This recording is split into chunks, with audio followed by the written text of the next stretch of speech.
В 1241 году они стерли половину Европы в порошок.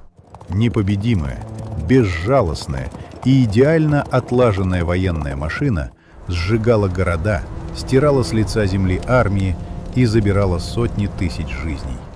Но что произойдет, если величайшая кочевая империя в истории вернется за новой добычей спустя 40 лет и внезапно обнаружит, что ее жертва эволюционировала? Это история о том, как суровая логистика, аномальный снег, мучительный голод и холодный камень сломали хребет самой страшной армии Средневековья. Это история выживания и мести. Это второе вторжение ордынцев в Венгрию. В середине XIII века Венгерское королевство пережило настоящий конец света. Первое вторжение хана Батыя и Субудая в 1241 году оставило страну в дымящихся руинах. Король Бела IV бежал до самого побережья Адриатики, спасая свою жизнь, пока его государство полыхало. Демографическая и экономическая статистика того времени катастрофична. От 25% до 50% всего населения было убито, угнано в рабство или погибло от последовавших эпидемий. Ордынские тумены беспрепятственно хозяйничали на Паннонской равнине целый год, методично уничтожая слабо защищенные поселения, состоявшие в основном из глины, дерева и соломы. Экономика была отброшена на десятилетия назад, добыча серебра остановилась, а торговые пути пришли в упадок. Но венгры усвоили этот кровавый урок.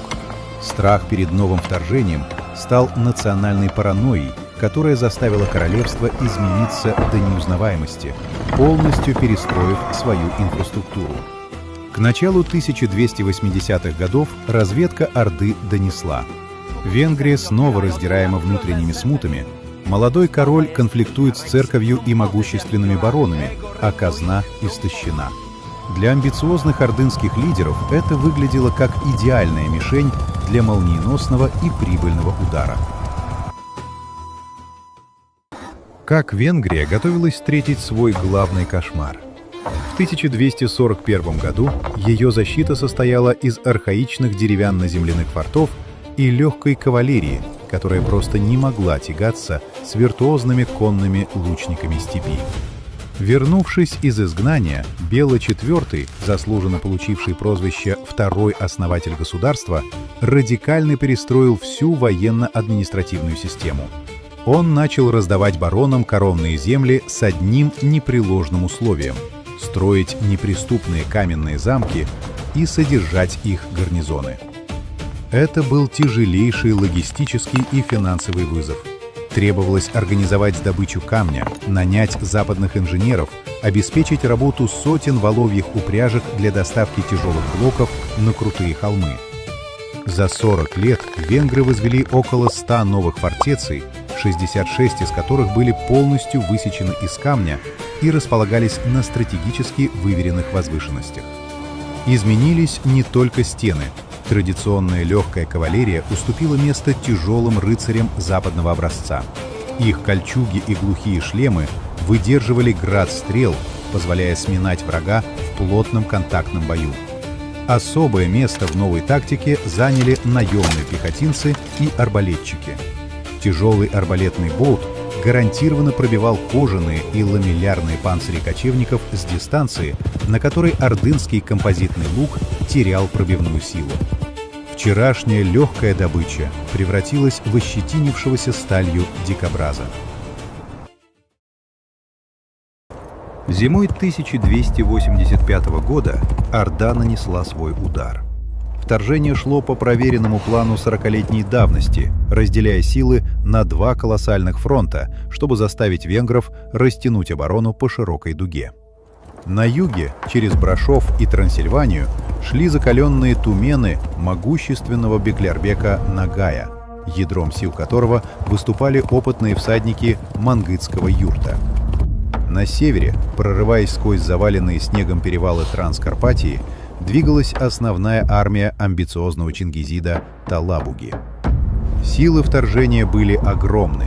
В рядах шли не только ордынцы, но и пешие вассальные войска русских князей, включая Льва I Галицкого, которых заставили присоединиться к походу в качестве вспомогательной пехоты для тяжелых осадных работ. Орда делала ставку на внезапность зимнего блицкрига, не подозревая, что идет прямо в подготовленную логистическую ловушку. Внешне армия Орды 1285 года казалась все той же непобедимой силой. Но у этой машины теперь был фатальный технологический изъян. В отличие от эпохи Батыя, Орда лишилась массовой поддержки китайских и персидских осадных инженеров. Теперь у них не было мощных противовесных требюшетов и баллист, способных методично крошить европейские донжоны. Вся их военная доктрина зависела от скорости и пропитания за счет фуражировки на вражеской территории. И здесь в игру вступила безжалостная математика логистики. Каждому степному воину требовалось от 3 до 5 заводных лошадей для сохранения стратегической маневренности. Армия в несколько десятков тысяч человек вела с собой сотни тысяч коней. Чтобы прокормить такую массу животных зимой, нужна оттебеневка, добыча травы из-под снега копытами. Но зима 1285 года выдалась аномально холодной. Глубокий снег покрылся толстой ледяной коркой. Лошади ломали копыта в кровь, но не могли добраться до мерзлой земли. Кочевникам были жизненно необходимы амбары с сеном и зерном, а венгерский фураж теперь надежно прятался за высокими каменными стенами. План северной группировки Талабуги начал рушиться сразу после пересечения гор. Природа обернулась против захватчиков, но главным оружием венгров стала бескомпромиссная тактика выжженной земли. Завидев авангарды врага, местное население не пыталось дать бой в открытом поле. Крестьяне организованно забирали все продовольствие, угоняли скот, сжигали мельницы, отравляли колодцы и запирались в каменных твердынях вместе с припасами. Талабуга оказался в заснеженных, абсолютно пустых долинах. Начался катастрофический коллапс снабжения. Лошади тысячами гибли от бескорма, лишая кочевников их главного преимущества – мобильности. Вскоре армия дошла до полного отчаяния. Непобедимые завоеватели начали есть собственных павших коней, охотничьих собак и даже тела мертвых товарищей. Голод, дизентерия и обморожение уничтожали Орду быстрее, чем клинки противника. За всю северную кампанию армия Талабуги не смогла взять ни одной крупной цитадели.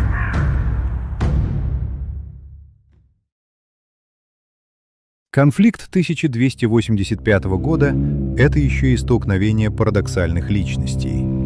Кому же выпало вести Венгрию в этот час? Королю Ласло IV, вошедшему в историю под прозвищем Куман. Это был монарх, которого искренне презирала собственная аристократия. В его жилах текла кровь степняков-половцев. Он демонстративно носил куманские одежды, игнорировал католические обряды и запер в монастырь свою жену, христианку. За это архиепископ Эстергомский предал его анафеме, а бароны регулярно поднимали вооруженные мятежи.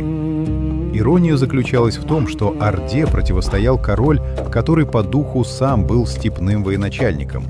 Вдобавок к тяжело бронированным феодальным отрядам, Ласло IV создал личную гвардию из куманов и пленных ордынцев – ньогеров. Это были безжалостные профессионалы легкой конницы, прекрасно знавшие тактику ложных отступлений. Ласло использовал их как идеальный инструмент антипартизанской войны против самих же кочевников.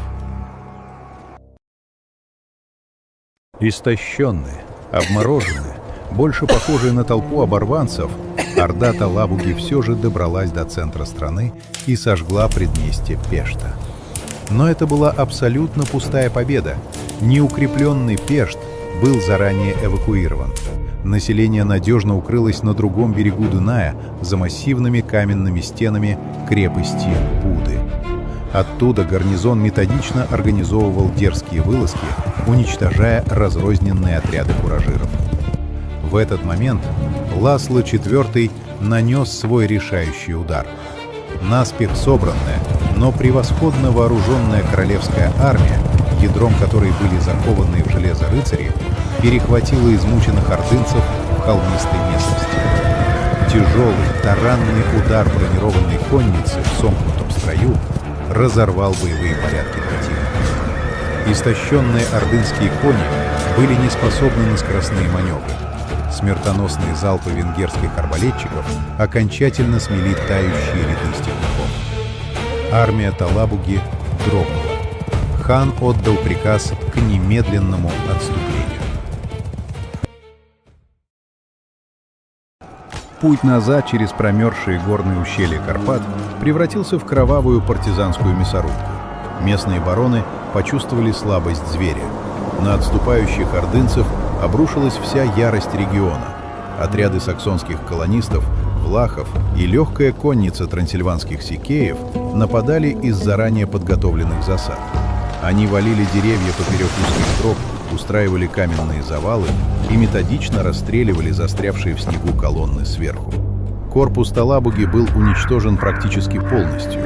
Позже летописцы отмечали, что полководец вернулся в свои земли пешком, имея при себе лишь одну истощенную лошадь и одну жену. На Южном фронте дела обстояли не лучше. Силы мангытского юрта под командованием Нагая разрушили несколько деревень, но не взяли ни одной серьезной крепости.